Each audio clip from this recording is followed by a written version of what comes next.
الحمد لله نحمده ونستعينه ونستغفره ونؤمن به ونتوكل عليه ونعوذ بالله من شرور أنفسنا ومن سيئات أعمالنا من يهده الله فلا مضل له ومن يضلل فلا هادي له ونشهد أن لا إله إلا الله وحده لا شريك له ونشهد أن سيدنا ومولانا محمدا عبده ورسوله أما بعد فأعوذ بالله من الشيطان الرجيم بسم الله الرحمن الرحيم إلا تنصروه فقد نصره الله إذ أخرجه الذين كفروا ثاني اثنين إذ هما في الغار إذ يقول لصاحبه لا تحزن إن الله معنا فأنزل الله سكينته عليه وأيده بجنود لم تروها وجعل كلمة الذين كفروا السفلى وكلمة الله هي العليا والله عزيز حكيم صدق الله العظيم اللهم صل على محمد وعلى آل محمد كما صليت على إبراهيم وعلى آل إبراهيم إنك حميد مجيد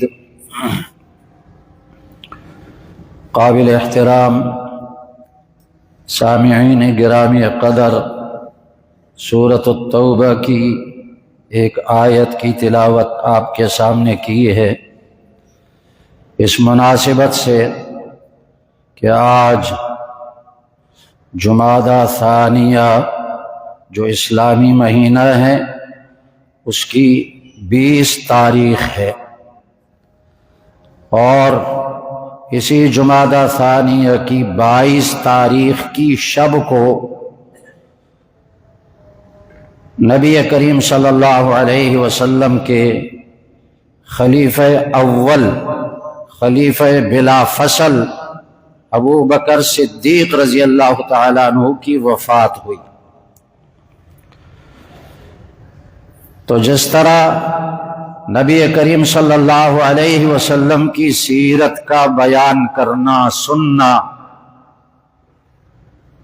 یہ ضروری ہے اور اس پر اجر و ثواب بھی ملتا ہے، تو اسی طرح نبی کریم صلی اللہ علیہ وسلم کے جو صحابہ ہیں، جو آپ صلی اللہ علیہ وسلم کے شاگرد ہیں، جنہوں نے نبی کریم صلی اللہ علیہ وسلم سے دین حاصل کیا اور پوری دنیا میں دین پھیلایا، ان صحابہ کرام رضوان اللہ تعالی علیہم اجمعین کے حالات، ان کی سیرت بیان کرنا اور سننا اور سمجھنا یہ بھی ضروری ہے، اور اس پر بھی ثواب ملے گا انشاءاللہ۔ تو ایک تو ہمیں یہ عقیدہ رکھنا ہے ہر مسلمان کو کہ نبی کریم صلی اللہ علیہ وسلم کے سارے صحابہ جنتی ہیں۔ قرآن مجید میں اللہ نے فیصلہ فرمایا رضی اللہ عنہم ورضوا عنہ، اللہ ان تمام صحابہ سے راضی ہے اور یہ سارے صحابہ اللہ سے راضی ہیں۔ اب قرآن مجید کے فیصلے کے بعد ہمیں کسی تاریخ کی ضرورت نہیں ہے کہ تاریخ میں فلاں صحابی کے بارے میں یہ لکھا ہوا ہے، فلاں صحابی کے بارے میں یہ لکھا ہوا ہے۔ اور قرآن مجید کے اس فیصلے کے بعد پھر ہمیں صحابہ کرام میں سے کسی کی خامیاں بیان کرنا یہ ہمارے لیے جائز نہیں ہے۔ حدیث پاک میں آتا ہے نبی کریم صلی اللہ علیہ وسلم نے فرمایا کہ بنو اسرائیل کے 72 فرقے بنے اور میری امت کے 73 فرقے بنیں گے، کلہم فی النار الا واحدہ۔ وہ 73 فرقے جو ہیں ان میں سے 72 فرقے سارے جہنمی ہیں، سوائے ایک فرقے کے، وہ جنتی ہے۔ صحابہ نے پوچھا یا رسول اللہ وہ جنتی فرقہ کون سا ہے؟ آپ صلی اللہ علیہ وسلم نے فرمایا ما انا علیہ و اصحابی، جس راستے پر میں چلتا ہوں اور میرے صحابہ جس راستے پر چلتے ہیں یہ راستہ جنت جاتا ہے۔ تو گویا کہ صحابہ کے راستے کو نبی کریم صلی اللہ علیہ وسلم نے جنت کا راستہ بتایا۔ اس لیے یہ عقیدہ رکھنا ضروری ہے کہ نبی کریم صلی اللہ علیہ وسلم کے سارے صحابہ جنتی ہیں اور ان سب سے اللہ نے راضی ہونے کا اعلان فرمایا۔ اور پھر صحابہ میں سے 4 خلفائے راشدین ہیں، سب سے افضل وہی ہیں ابو بکر صدیق، عمر فاروق، عثمان علی، عثمان غنی، علی مرتضی رضی اللہ عنہ۔ نبی کریم صلی اللہ علیہ وسلم نے حدیث میں ارشاد فرمایا ارحم امتی بامتی ابو بکر واشدهم فی امر اللہ عمر واصدقهم حیاء عثمان واقضاهم علی۔ یہ حدیث آپ خطبے میں سنتے ہیں، ہر جمعے کے خطبے میں سنتے ہیں۔ نبی کریم صلی اللہ علیہ وسلم نے فرمایا کہ میری امت پر سب سے زیادہ رحم کرنے والا ابو بکر ہے۔ گویا کہ نبی کریم صلی اللہ علیہ وسلم کے بعد اس امت کا سب سے بڑا محسن ابو بکر صدیق رضی اللہ عنہ ہے۔ اور محسن کو بھول جانا، محسن کے احسانات کو بھول جانا، یہ ناشکری ہے۔ فرمایا اشدہم فی امر اللہ عمر، اللہ تعالیٰ کے احکامات کے بارے میں سب سے زیادہ سخت عمر ہیں۔ جہاں اللہ کا کوئی حکم ٹوٹتا ہوا نظر آتا ہے عمر جذبات میں آ جاتے ہیں، اللہ کے حکم کو ٹوٹنا برداشت نہیں کرتے۔ اور فرمایا اصدقہم حیاء عثمان، میرے صحابہ میں سب سے زیادہ، میری امت میں سب سے زیادہ با حیا عثمان ہیں۔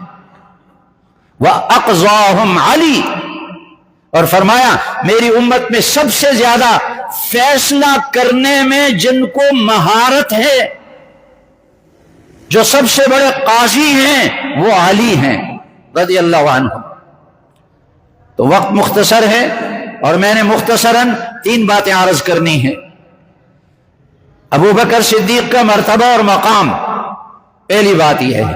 اور دوسری بات، ابو بکر صدیق کی نبی کریم صلی اللہ علیہ وسلم کے ساتھ مشابہت صفات میں، اور تیسری بات ابو بکر صدیق رضی اللہ عنہ کے امت پر احسانات۔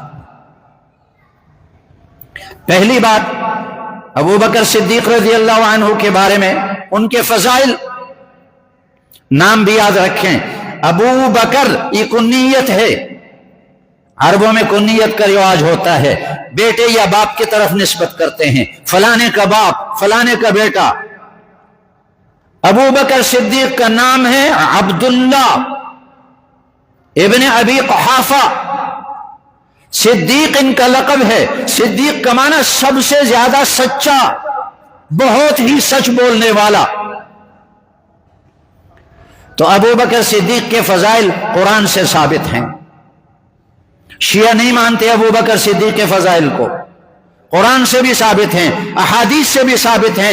جو آیت میں نے آپ کے سامنے پڑھی اس میں ابو بکر صدیق رضی اللہ عنہ کا 6 مرتبہ ذکر ہے، قرآن میں 6 مرتبہ ایک آیت میں ابو بکر صدیق رضی اللہ عنہ کا ذکر موجود ہے۔ یہ آیت ہجرت کے بارے میں نازل ہوئی جب نبی کریم صلی اللہ علیہ وسلم نے مکہ سے ہجرت کی مدینہ، اور یہ ہجرت یہ ایسا اونچا عمل ہے کہ اسی ہجرت کی وجہ سے پوری دنیا میں دین پھیلا. اگر یہ ہجرت نہ ہوتی آج ہم تک کلمہ نہ پہنچتا. اگر یہ ہجرت نہ ہوتی کوئی مسلمان نہ ہوتا دنیا میں. تو اس ہجرت میں نبی کریم صلی اللہ علیہ وسلم نے اس مقدس سفر میں اپنے لیے جس ساتھی کا انتخاب کیا وہ ابو بکر صدیق رضی اللہ عنہ ہے. اللہ فرماتے ہیں الا تنصروہ، اے قریش اگر تم میرے نبی کی مدد نہیں کرو گے فقد نصرہ اللہ، اس نبی کی اللہ نے مدد کی.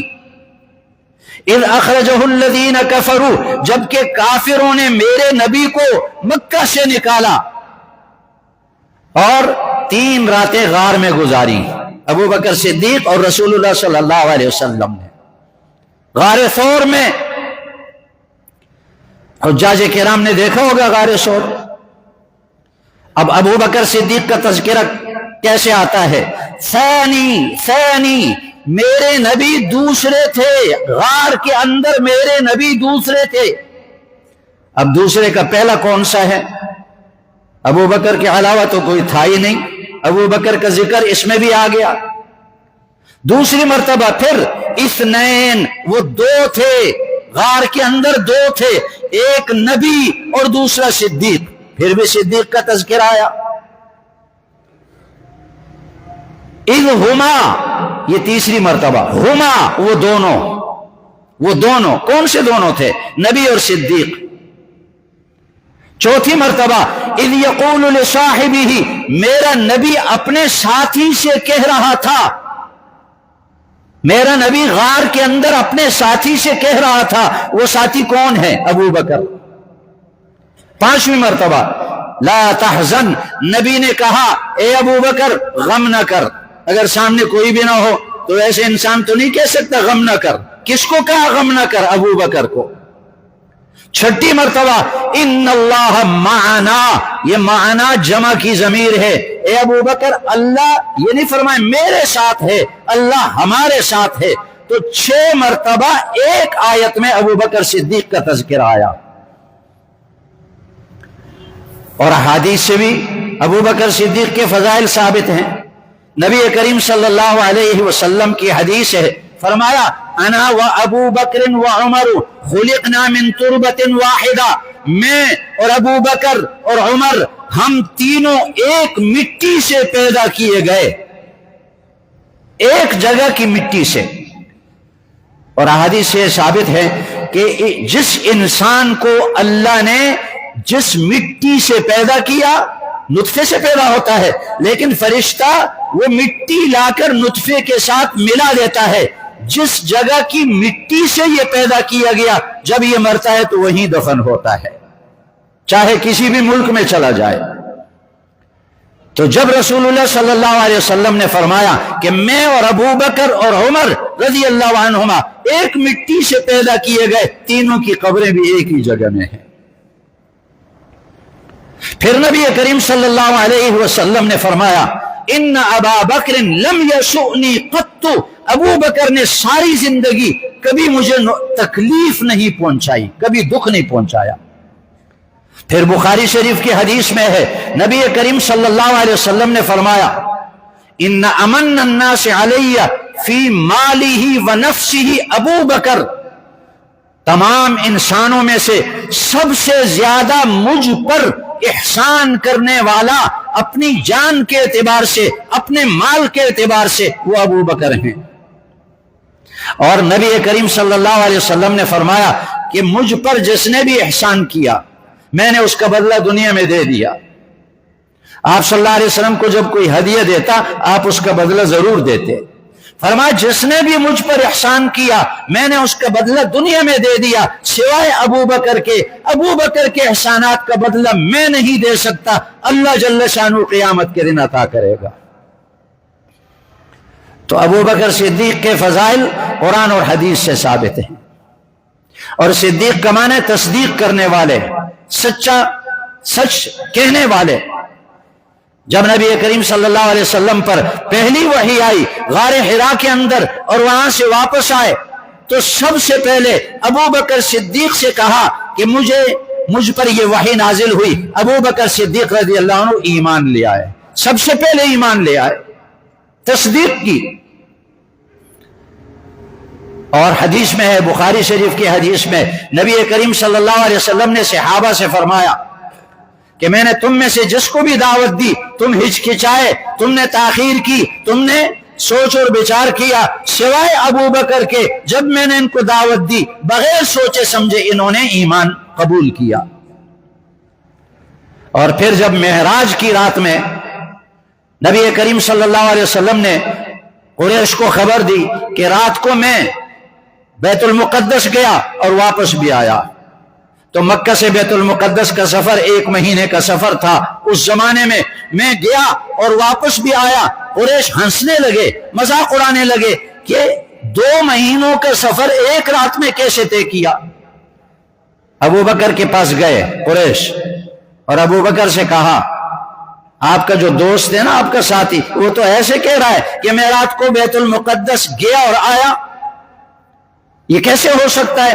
ابو بکر صدیق رضی اللہ عنہ نے فرمایا، اگر انہوں نے یہ بات فرمائی تو میں اس پر ایمان لاتا ہوں۔ اس لیے نبی کریم صلی اللہ علیہ وسلم نے ان کا لقب رکھا صدیق، سچ بولنے والے۔ اب آگے دوسری بات، وقت کم ہے، میں مختصراً عرض کروں گا۔ ابو بکر صدیق کی نبی کریم صلی اللہ علیہ وسلم کے ساتھ مشابہت۔ نبی کریم صلی اللہ علیہ وسلم کو جتنی تکلیفیں دی گئیں، ابو بکر صدیق رضی اللہ عنہ کو اتنی تکلیفیں دی گئیں۔ ابو بکر صدیق جب سب سے پہلے ایمان لے آئے، قریش اکٹھے ہوئے اور اتنا مارا کہ بے ہوش ہو کر گر پڑے، اور پھر کندھے پر لوگوں نے اٹھایا، اپنی گھر میں لے گئے، ان کے گھر میں بے ہوش ہو گئے، اور جب ہوش میں آئے تو یہی بات پوچھی کہ بتاؤ رسول اللہ صلی اللہ علیہ وسلم کی حالت کیسی ہے؟ تکلیفوں میں بھی مشابہت، عمر میں بھی مشابہت۔ نبی کریم صلی اللہ علیہ وسلم کی عمر 63 سال تھی، ابو بکر صدیق رضی اللہ عنہ کی عمر 63 سال تھی۔ بیماری، نبی کریم صلی اللہ علیہ وسلم موت سے پہلے 16 دن بیمار رہے، ابو بکر صدیق رضی اللہ عنہ 16 دن بیمار رہے۔ نبی کریم صلی اللہ علیہ وسلم کی وفات کا سبب زہر بنا، ایک یہودیہ عورت نے بکرا ذبح کیا اور اس میں زہر ملایا، نبی کریم صلی اللہ علیہ وسلم نے اس کی ایک بوٹی منہ میں ڈالی، اس زہر کا اثر ہوا۔ ہر سال جب وہ دن آتے تو رسول اللہ صلی اللہ علیہ وسلم کو تکلیف ہوتی، اور آخری بیماری بھی اسی زہر کی وجہ سے ہوئی۔ زہر کی وجہ سے آپ کو شہادت کا مقام ملا، اور ابو بکر صدیق رضی اللہ عنہ کو بھی زہر دیا گیا، اور اس زہر کی وجہ سے ابو بکر صدیق رضی اللہ عنہ کی موت واقع ہوئی۔ آگے چلیں، دونوں کی بیٹیاں، رسول اللہ صلی اللہ علیہ وسلم کی بیٹی حضرت فاطمہ رضی اللہ عنہا، نبی کریم صلی اللہ علیہ وسلم نے فرمایا، فاطمہ تو سیدۃ نساء اہل الجنہ، یہ فاطمہ جنتی عورتوں کی سردار ہے۔ یہ تو نبی کی بیٹی ہے۔ اور ابو بکر کی بیٹی عائشہ رضی اللہ عنہا، نبی کریم صلی اللہ علیہ وسلم نے فرمایا کہ عائشہ کی فضیلت دنیا کی تمام عورتوں پر ایسی ہے جیسے ثرید کی فضیلت باقی کھانوں پر۔ عربوں میں یہ ثرید کا کھانا بہت مشہور تھا، شوربے میں روٹی ڈال کر کوٹ کر اس کو کھاتے تھے، سب سے لذیذ طعام ان کے نزدیک یہ تھا۔ تو نبی کی بیٹی ساری عورتوں سے افضل، جنتی عورتوں کی سردار، ابو بکر کی بیٹی ساری دنیا کی عورتوں سے افضل، نبی کی زبان سے ان کی فضیلت ثابت ہے۔ پھر نبی کے داماد، نبی کریم صلی اللہ علیہ وسلم کے داماد حضرت عثمان، حضرت علی 10 مبشرہ میں سے ہیں۔ 10 مبشرہ وہ 10 صحابہ ہیں جن کا ایک مجلس میں نبی کریم صلی اللہ علیہ وسلم نے نام لے کر فرمایا فلاں جنتی ہے، فلاں جنتی ہے، فلاں جنتی ہے۔ تو نبی کے داماد 10 مبشرہ میں سے ہیں۔ ابو بکر کے داماد زبیر رضی اللہ عنہ 10 مبشرہ میں سے ہیں۔ نبی کریم صلی اللہ علیہ وسلم نے فرمایا کہ ہر نبی کا ایک دوست ہوتا ہے، جنت میں میرا دوست زبیر ہوگا۔ ابو بکر صدیق کے داماد ہیں۔ کتنی مشابہت ہے۔